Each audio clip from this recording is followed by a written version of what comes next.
لله وكفى وسلام على حبيبه المصطفى أما بعد فأعوذ بالله من الشيطان الرجيم بسم الله الرحمن الرحيم أينما تكونوا يدرككم الموت ولو كنتم في بروج مشيدة صدق الله مولانا العظيم. بارگاہ رسالت معاب صلی اللہ علیہ وسلم میں درود پاک کا ہدیہ پیش کرتا ہوں.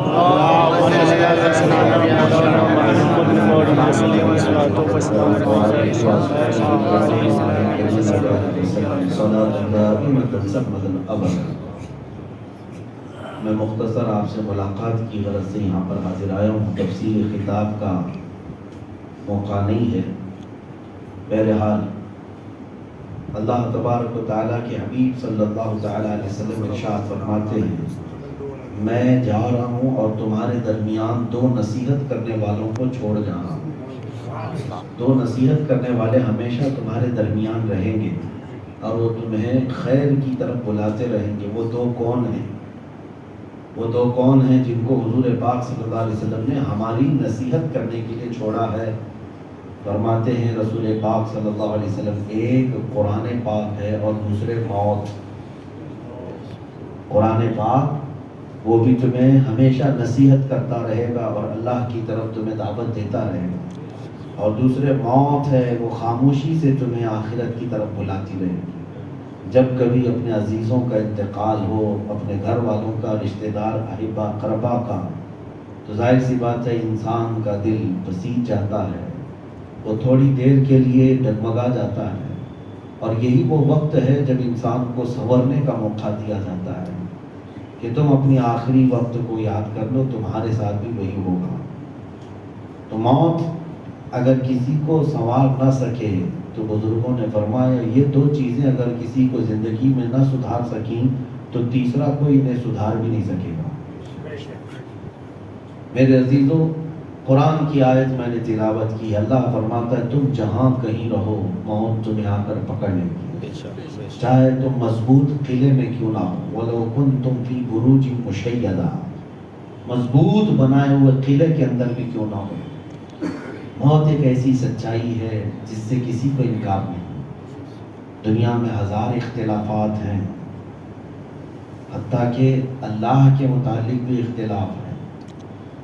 سارے انسان تو اللہ کو نہیں مانتے, سب نے اپنے اپنے خدا بنائے رکھے ہیں.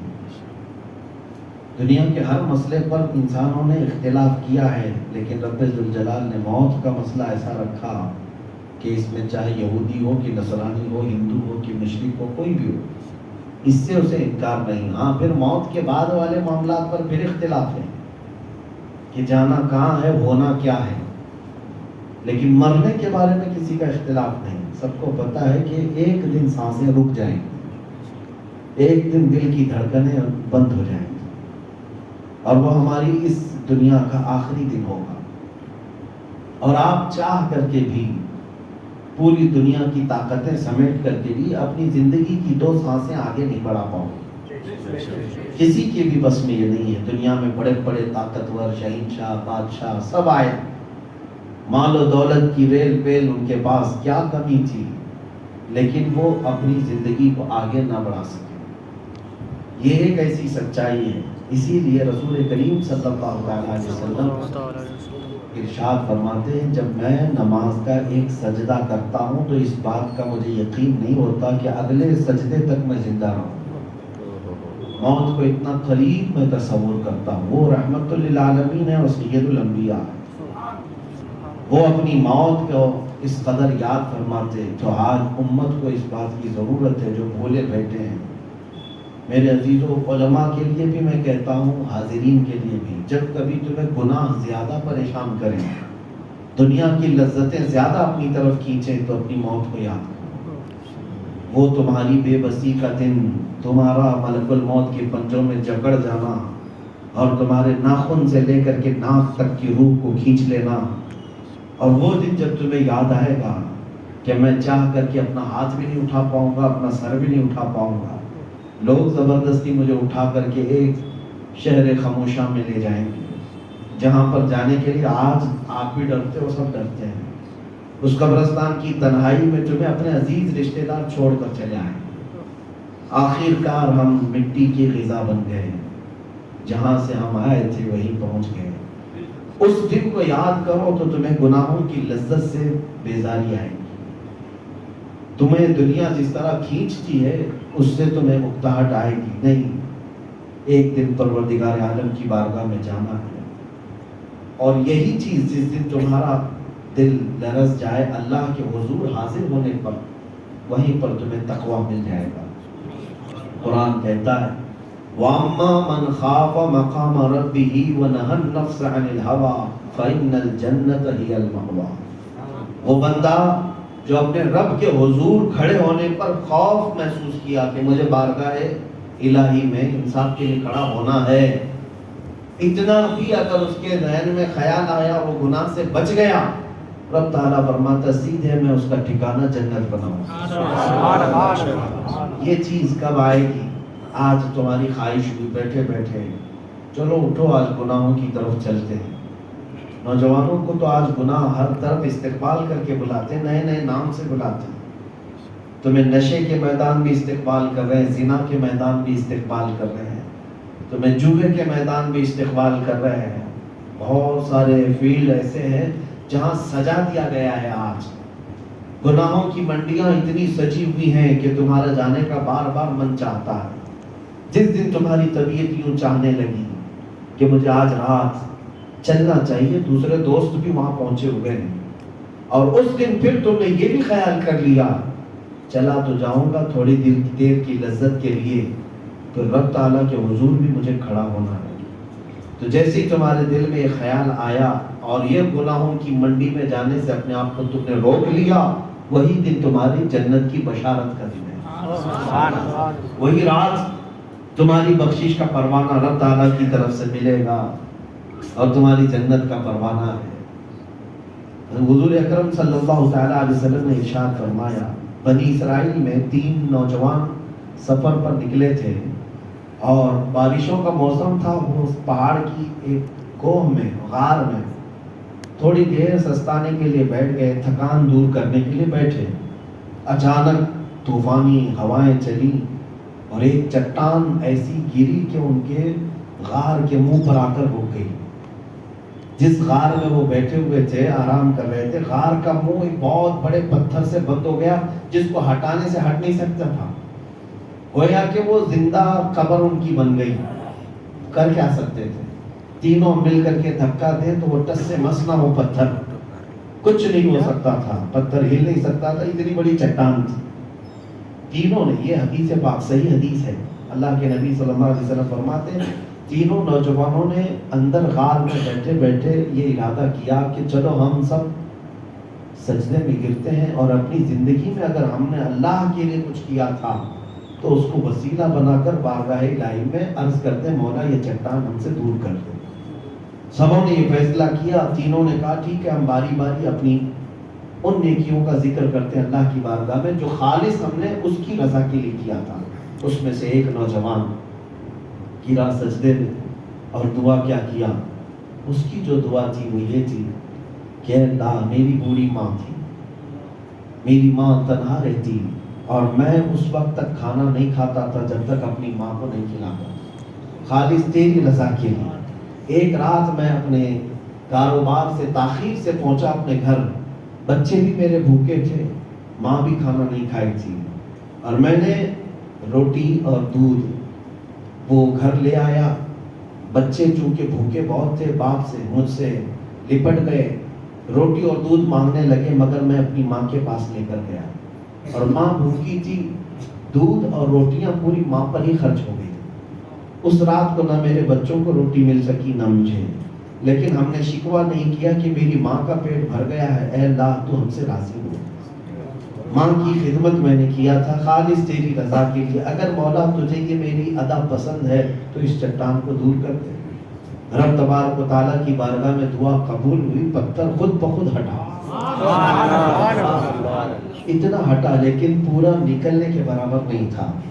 دوسرا نوجوان اس نے دعا کیا کہ اے رب کریم، میں ایک بکریوں کے ریوڑ کا مالک تھا، بلکہ ایک بڑی زمین اور جائیداد کا مالک تھا. میرے پاس بہت سارے مزدور کام کرتے تھے. مہینہ ہوتے ہی ان کی تنخواہ میں دے دیا کرتا. ایک بار ایسا ہوا کہ ایک مزدور اپنی تنخواہ لیے بغیر چلا گیا. اس کی تنخواہ مجھے دینی تھی لیکن اس سے پہلے ہی وہ مزدور چلا گیا, آیا ہی نہیں. چاہتا تو میں تنخواہ کھا جاتا اس کی, لیکن میں نے اس کی تنخواہ کو بچا کر رکھا اور اسے ایک بکری خرید دیا. سوچا کہ وہ جب آئے گا اس کو دے دوں گا.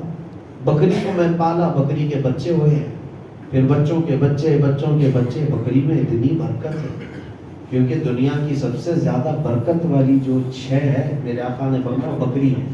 سب سے زیادہ برکت اس میں. وہ کئی مہینوں تک, سالوں تک آیا نہیں, لیکن بکریاں اتنی بڑھتی گئیں کہ بہت بڑا ریوڑ بکریوں کا ہو گیا, میدان بھر گیا. کئی سالوں کے بعد وہ مزدور آیا اور مجھ سے کہا کہ میرے آقا آپ کو پتہ ہے میں آپ کے یہاں خدمت کرتا تھا, مہینے میں آپ تنخواہ دیتے تھے, لیکن جس رات میں یہاں سے گیا تھا میرا مہینے کا آخری دن تھا, لیکن تنخواہ آپ سے میں نے نہیں لیا تھا.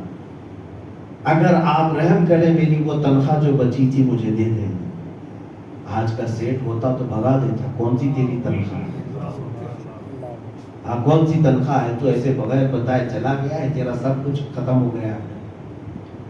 اس مالک نے کہا کہ ہاں مجھے یاد ہے, تیری تنخواہ میں نے بحفاظت رکھی ہے, اب میں تجھے تیری تنخواہ دیتا ہوں. اس کا ہاتھ پکڑ کر اس میدان میں لے گیا جہاں ساری بکریاں تھیں اور کہا یہ تیری تنخواہ. اس مزدور نے کہا کہ مالک میرے ساتھ کیسا مذاق کر رہے ہو, میری تنخواہ تو اتنی ہے کہ آج ایک بکری بھی نہیں آ سکتی, اور 1000 کے قریب بکریاں وہاں موجود تھیں. اتنی بکریاں آپ مجھے دے رہے ہو, میری تنخواہ اتنی تو نہیں تھی. اس نے سمجھایا ہاں اس وقت تیری تنخواہ جو تھی اس سے ایک بکری آ سکتی تھی, میں نے بکری خرید لی, اور اس بکری نے بچے دیے, اور بچوں کے بچے ہوتے ہوئے اتنی آج برکت ہو گئی, اس میں ایک پیسہ بھی میرا حق نہیں.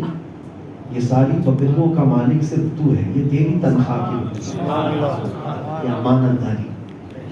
جب اس نے ریوڑ کا پورا ریوڑ اس مزدور کے حوالے کیا تو رونے لگا, کیا دنیا میں ایسے لوگ بھی ہیں. اور وہ روتے ہوئے نکلا پوری بکریاں لے کر. اب یہ شخص کہتا ہے مولا میں صرف اور صرف تیرے خوف سے اس کی امانت کو واپس کیا, کہ حساب تو تیرے دربار میں مجھے دینا ہی تھا, ایک نہ ایک دن تیرے دربار میں مجھے کھڑا ہونا ہی تھا. میں تیرے خوف سے اور تیرے ڈر سے اس کو اس کی امانت واپس کیا. اگر تیرے دربار میں میری وہ ادا پسند آئی ہو تو اس چٹان کو ہٹا دے. اللہ نے اس کی دعا بھی قبول کی اور چٹان ہٹا. توجہ کرتا ہوں, تمہارے اعمال بڑی بڑی مصیبتوں کو ٹال سکتے ہیں, لیکن شرط یہ ہے کہ اللہ کے لیے کیے گئے. اب تیسری چیز جو مجھے عرض کرنی ہے خاص وہ یہ ہے, تیسرا جو نوجوان تھا وہ سجدے میں گرا اور کہتا ہے اے رب ذوالجلال تو میرا خالق ہے, عالم الغیب والشہادہ ہے, ہر ظاہر باہر اور باطن کو جاننے والا. وہ عرض کرتا ہے کہ مولا میری چچا کی بیٹی تھی جس کا میں عاشق تھا, ہم دونوں میں محبت چلتی تھی, دونوں جوان تھے. چچا کی بیٹی سے اس کا عشق چلتا تھا, دونوں ایک دوسرے کو پیار کرتے, محبت کرتے, لیکن دونوں کی ملاقات نہیں ہو پاتی خاندانوں کی وجہ سے. ایک دن ایک رات ایسی آئی کہ میرا خاندان بھی باہر تھا, اس کا خاندان بھی باہر تھا, گھر والے کوئی نہیں تھے. میں اس کے گھر چلا گیا اور ہم ایک حجرے میں تنہا ہو گئے, کوئی نہیں دیکھنے والا تھا. میری محبوبہ تھی, میں تھا, عاشق اور معشوقہ دونوں مل گئے ایک حجرے کے اندر رات کی تنہائی میں. وہ عرض کرتا ہے کہ ہم بغیر کسی کے دیکھے اپنے دامن کو زنا سے, دھبوں سے تار تار کر سکتے, لیکن اسی رات کو مولا ہمیں یہ خیال آیا دونوں کو کہ آج گناہ کر لیں گے, اس کا خاندان میرا خاندان تو نہیں دیکھ رہا لیکن رحمان دیکھ رہا ہے. ہمیں یہ احساس ہو گیا کہ مولا تو ہمیں دیکھ رہا ہے. تیرے دیکھنے کا خوف ہمیں ایسا آیا کہ بدن میں لرزہ طاری ہوا, میں بھی پیچھے ہٹ گیا, میری محبوبہ بھی پیچھے ہٹ گئی. کہا ناجائز طریقے سے اور حرام طریقے سے ہم اپنے جسموں کو سکون نہیں دے سکتے. ہم پیچھے ہٹ گئے. اور ایک دوسرے کو ہم نے چھوا تک نہیں جب تک کہ ہمارا نکاح نہ ہو گیا۔ اے رب ذوالجلال، خالص میں نے یہ تیری رضا کے لیے کیا، دنیا کے لیے نہیں، تیری رضا کے لیے اور تیرے خوف سے کیا تھا۔ اگر تجھے یہ پسند آیا تو ہم سے یہ چٹان کو ہٹا دے۔ حدیث پاک میں میرے آقا فرماتے ہیں فوراً اس کی دعا قبول بھی، پوری چٹان کھسک گئی، خود بخود وہ پہاڑ کا ٹیلا ہٹ گیا اور یہ تینوں صحیح سلامت باہر آئے۔ میرے عزیزوں، زندگیوں میں ہمارے پاس کچھ ہے ایسا جو اللہ کی بارگاہ میں عرض کرے؟ آج جو آئی ہوئی ہماری مصیبتیں یہ پہاڑوں سے کم نہیں ہیں، یہ چٹانوں سے کم نہیں ہیں جو آج پوری امت پر گری ہوئی ہیں۔ ان چٹانوں کو ہٹانے کے لیے کبھی سجدے میں گر کر کے ہم عرض کر سکتے ہیں کہ مولا ہم نے کسی رات تنہائی میں خواہشات کو قتل کیا، مار دیا، صرف تیری رضا کے لیے ہماری اس ادا کو پسند کر کے امت پر آئی ہوئی ان چٹانوں کو ہٹا دے۔ پتہ نہیں ہمارے پاس وہ اعمال رہ ہی نہیں گئے جس کو ہم وسیلہ بنا سکیں۔ عزیزان گرامی وقار، میں جو بات عرض کر رہا ہوں وہ یہ ہے کہ اللہ کے حضور حاضر ہونا ہی ہے، ایک نہ ایک دن حاضر ہونا ہے۔ اور قرآن نے جو کہا کہ تم جہاں کہیں بھی رہو تمہیں موت آ کر پکڑ لی۔ لقمان حکیم اپنے بیٹے کو جو سب سے پہلی نصیحت کرتے ہیں، لقمان حکیم کا نام سنا ہوگا، جن کا ذکر قرآن میں آیا ہے، پوری سورہ ان کے نام سے آئی، ان کی حکمت پوری دنیا میں مشہور ہے، پوری دنیا میں۔ اور سب سے بہترین چیز لقمان حکیم کی کیا ہے؟ اپنے بیٹے کو جو انہوں نے نصیحت کیا تھا۔ میں چاہتا ہوں کہ ہر باپ اپنے بیٹے کو وہ نصیحتیں ضرور کرے جو لقمان حکیم نے اپنے بیٹے کو کیا۔ کیوں؟ اندازہ تو کرو، ایک باپ اپنے بیٹے کو نصیحت کر رہا ہے، سارے دنیا میں کرتا ہی ہوگا، لیکن جس باپ کی نصیحتوں کو قرآن میں جگہ ملی معمولی بات ہے؟ اللہ نے ان کی نصیحتوں کا ذکر قرآن میں کر دیا، معمولی چیز نہیں۔ وَإِذْ قَالَ لُقْمَانُ لِابْنِهِ وَهُوَ يَعِظُهُ يَا بُنَيَّ لَا تُشْرِكْ بِاللَّهِ إِنَّ الشِّرْكَ لَظُلْمٌ عَظِيمٌ۔ یاد کرو لقمان نے اپنے بیٹے سے کہا بیٹا اللہ کے ساتھ کسی کو شریک مت ٹھہرانا، شرک بہت بڑا ظلم ہے۔ اور اس کے بعد جو نصیحتیں ہیں لقمان حکیم کی وہ یہ ہے، یا بنی انها ان تک مثقال حبۃ من خردل فتکن فی صخرۃ او فی السماوات او فی الارض یأتی بها اللہ ان اللہ لطیف خبیر۔ لقمان حکیم کہتے ہیں بیٹا اگر برائی رائی کے دانے کے برابر بھی ہوگی نا، اگر برائی رائی کے دانے کے برابر بھی تم کرو گے، اور وہ بھی کہاں؟ کسی پہاڑ کی چٹان میں گھس کر یا زمین کے اندر چھپ کر یا آسمانوں میں اڑ کر کرو گے، کہیں پر بھی جا کر کرو گے، یأتی بها اللہ، اللہ وہ تمہارے سامنے لا کے دکھائے گا، وہ برائی تمہارے سامنے آئے گی۔ وَمَنْ يَعْمَلْ مِثْقَالَ ذَرَّةٍ خَيْرًا يَرَهُ وَمَنْ يَعْمَلْ مِثْقَالَ ذَرَّةٍ شَرًّا يَرَهُ۔ جو ایک رائی کے دانے کے برابر نیکی کرے گا وہ بھی دیکھے گا، اور جو برائی کرے گا اللہ اسے بھی دکھائے گا۔ ہمارا عقیدہ یہی ہے میرے عزیزوں، ہم سب کو جانے کی تیاریوں میں مصروف ہو جانا چاہیے۔ دنیا میں بہت زیادہ پھیلو گے تو جانے کے وقت سمیٹ نہیں پائیں گے، وقت بہت کم ہوتا ہے، اور جلد بازی میں جب سفر ہوتا ہے تو مجھے اندازہ ہے سامان سمیٹنے کے لیے فلائٹ میں ابھی 10 منٹ بچے ہیں اور ہم ابھی ناشتے میں مصروف ہیں، تو ادھر سے پکارتے ہیں، اعلان ہو رہا ہوتا ہے، تو ناشتہ آدھا ادھر چھوڑ دیا آدھا ادھر چھوڑ دیا، پانی بھی نہیں پیا، نکل پڑے۔ یہ تو دنیا میں ہوتا ہے۔ سٹکیس آپ بھر رہے تھے، ٹرین کا ٹائم ہو گیا، سارے کپڑے نہیں لے سکے، بھول بھال کر بہت ساری چیزیں چھوڑ کر نکل پڑے۔ ٹرین میں بیٹھنے کے بعد پتہ چلا کیا کیا چھوڑ کر کے آئے۔ دنیا سے جانے کے وقت اچانک ایسا وقت آئے گا کہ تم ملک الموت جب تمہاری روح قبض کر رہے ہوں گے تب تمہیں احساس ہوگا کہ میں بہت کچھ پھیلا لیا تھا، سمیٹ کر کے توبہ کرنے کا وقت ہی نہیں ملا۔ اللہ کی بارگاہ میں جو چیز لے جانی تھی وہ تھوڑے ذکر تھے، اذکار تھے، نمازیں تھی، تحفے تھے، کچھ لے ہی نہیں سکا۔ مجھے ایک بات یاد آتی ہے، ہماری والدہ نے ایک مرتبہ، کبھی ایسے کہتی نہیں، ایک بار انہوں نے خواہش کی تھی کسی چیز کے لانے کی، اور میں جلد باز آدمی ہوں، صرف بھاگتا رہتا ہوں، دوڑتا رہتا ہوں، صبح یہاں، دوپہر میں وہاں، رات میں وہاں۔ حاجی دیکھیں، ہم نے حافظ عثمان صاحب کو پونا آنے کے لیے کہا تھا، انہوں نے ہمارے آج کے ایک دن کو خیرات کی طرح بانٹ دیا ہے سب جگہ، دوپہر میں فلاں جگہ، عصر میں فلاں جگہ، مغرب میں یہاں، عشاء میں کسی اور جگہ، انہوں نے تقسیم کیا اور ہم بھاگ ہی رہے۔ زندگی میری بھاگنے میں ہی چل رہی ہے۔ اس وقت بھی یہی حال ہوا تھا، سفر تھا اور مجھے آنا تھا، اور ٹرین کا سفر تھا، ٹرین چھوٹنے میں بہت کم وقت رہ گیا تھا، پہنچنا مشکل تھا، اور بہت تیزی سے دوڑتے بھاگتے کسی طرح ہم پکڑ لیے، پہنچ گئے۔ بیٹھنے کے بعد پورے سفر آج تک مجھے جو قلق رہتا ہے، احساس ہوتا ہے، وہ یہ ہے کہ کبھی ہماری والدہ نے کسی چیز کا ذکر نہیں کیا تھا، ایک بار کچھ لانے کو کہا تھا، وہ بھی میری جلد بازی کی وجہ سے خرید بھی نہیں سکا، لا بھی نہیں سکا۔ پورے سفر میں بار بار کوشش کرتا رہا کہ کسی طرح وہ چیز مجھے کہیں سے مل جائے، بیچ میں کہیں اتر کر کے لے لوں، نہیں، ممکن ہی نہیں ہوا۔ اور پھر جب پہنچا تو بار بار مجھے اس شرمندگی کا احساس تھا کہ اگر وہ پوچھیں گی تو میں وہ چیز نہیں لے۔ یہ خیر ہے کہ انہوں نے پوچھا ہی تھی، یاد ہی نہیں رہی وہ چیز۔ اس کے بعد یہ زمانے کی پہلے کی بات ہے، میں کبھی بیٹھ کر کے سوچتا ہوں، آخری سفر جب آئے گا، ملک الموت اچانک ہماری روح قبض کرے گا، رحمان کی بارگاہ میں جانا ہے، اور اس مولا نے ہم سے نمازوں کا تقاضا فرمایا تھا کہ میرے پاس آنے سے پہلے اپنی نمازیں ٹھیک کر کے آ جاؤ، کچھ ذکر اذکار، کچھ نوافل لے کر کے آ جا۔ اچانک اس موت کے سفر پر تیار ہو گئے، اور پھر بعد میں احساس ہونے لگے گا کہ مولا نے جو چیز کہی تھی میں تو وہ لا ہی نہیں سکا، باقی سب میں تو مصروف رہ گیا۔ دنیا ایسی ہے کہ جکڑ کر رکھتی ہے کہ کچھ لے جانے نہیں دیتی تمہیں۔ اسی لیے میرے عزیزوں، وقت ہوتے آپ کو میں احساس دلا رہا ہوں۔ میں نے فارسی کی ایک حکایت پڑھی تھی، وہ دل کو لگنے والی ہے اور آپ سب کے لیے، ہمارے لیے عبرت کی چیز ہے۔ ایک بادشاہ نے موڑی ہوتے تھے بادشاہ لوگ، جب چاہیں انعام کا ذکر کریں۔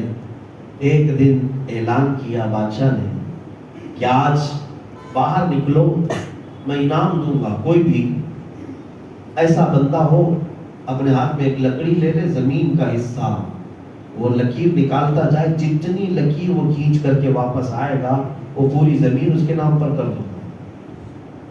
یہ ایک اعلان تھا۔ صبح ایک وزیر اٹھا، اس نے کہا اچھا موقع ہے، وہ لکیر سے زمین کو، لکڑی سے زمین پر لکیر بناتا چلا گیا، 1 گھنٹہ 2 گھنٹہ 4 گھنٹہ 1 ایکڑ 2 ایکڑ، نہیں، جب مفت میں مل رہی ہے تو جتنا گھیر سکے وہ گھیرنے کے چکر میں بھاگتا ہی رہا، بہت دور تک چلا گیا، شاید 1-2 کلومیٹر تک وہ بھاگ گیا، اور واپس بادشاہ کی شرط یہ تھی کہ اگر سورج ڈوبنے سے پہلے اس پوائنٹ پر نہیں پہنچے جہاں تک تم نے جہاں سے شروع کیا تھا، تو زمین کا ایک ٹکڑا بھی نہیں دیا جائے گا۔ وہاں برابر لا کر کے ملا تو جتنی زمین، دوڑتا رہا، بھاگتا رہا، دن گزر گیا، دوپہر کا وقت آیا، اس نے سوچا مجھے واپس ہونا چاہیے، لیکن کھایا پیا نہیں، سانس ہانپنے لگی، سانس پھولنے لگی۔ اب واپسی کا جب ارادہ کیا تو سست پڑ گیا، لیکن بہرحال دوڑتا رہا، بھوک اور پیاس کی شدت سے شام ہو گئی۔ ابھی اس کا وہ بگننگ پوائنٹ جو تھا، جہاں سے شروع کیا تھا، وہ آنے میں ابھی ٹائم تھا۔ ادھر بادشاہ اور وزیر کھڑے انتظار کر رہے تھے۔ یہ بندہ لالچ میں کتنا لمبا دائرہ کھینچ لیا، صبح سے شام تک کھینچتا ہی رہا، اور اس کو یہ احساس تھا کہ آج اتنی زمین کا مالک بن کے دکھاؤں گا، اتنی بڑی زمین اس وقت کسی کے پاس نہیں ہوئی۔ واپس آتے آتے دیکھا کہ سورج پیلا پڑ گیا، سورج ڈوبنے کے قریب آیا، اور اس کے اندر طاقت ہی ختم ہو گئی، لیکن تھوڑی دور پر وہ نظر آ رہے تھے جہاں سے اس نے شروع کیا۔ پوری طاقت و قوت جمع کر کے پھر بھاگا اپنی لکیر بناتے ہوئے، قریب سورج ڈوب گیا، یعنی سورج کی آخری کرنیں باقی تھی، یا اپنے پوائنٹ پر بھاگتے بھاگتے پہنچ ہی گیا۔